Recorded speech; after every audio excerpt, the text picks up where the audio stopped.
Yambega Joldi, c'est important, il y a des gens qui en ont besoin pour survivre. Feno do mogob sigi wason mi quoi. Bana wacha do era suga te gasaka do. Donc na jeli kay na mga jeli amenya mo chama ma. Ni jeli ni activité mu nana. Ni muso ma yala ko ni baro abiga ko wala ngulu ni.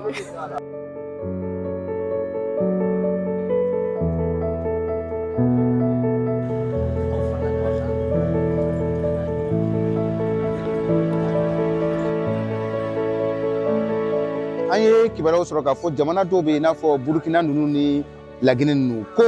banque de sang na ni sera olu ka banque de sang na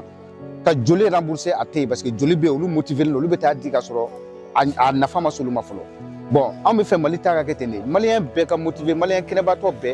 bɛɛ ka taa joli di banque de sang na ou bien a ye ɲɔgɔn ka fo ka kɛ sigiɲɔgɔnya ka banque de sang wele u ka joli di pour que banque de sang yɛrɛ ka fa joli la mɔgɔ min mako mana se joli ma u k'a ta ka d'o ma urgemment ka sɔrɔ a ma kɛ a ye na ni a falen ye.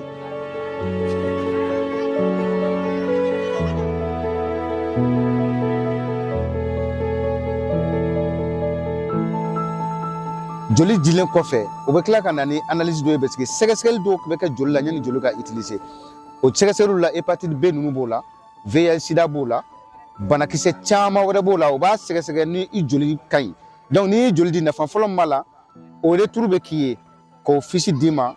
secrètement parce que mɔgɔ ɲɛ tɛ d'a kan e yɛrɛ de b'a dayɛlɛ n'i m'a kalan i bɛ taa yira i ka dɔgɔtɔrɔ la a bɛ kɛ sababu ye i b'i ka kɛnɛya lahalaya dɔn joliko kan o y'a yira n na k'a fɔ i bɛ joli min bɛ bɔ i la mun bɛ kɛ k'o remplacer k'o qualité fɛnɛ ka ɲi ka tɛmɛ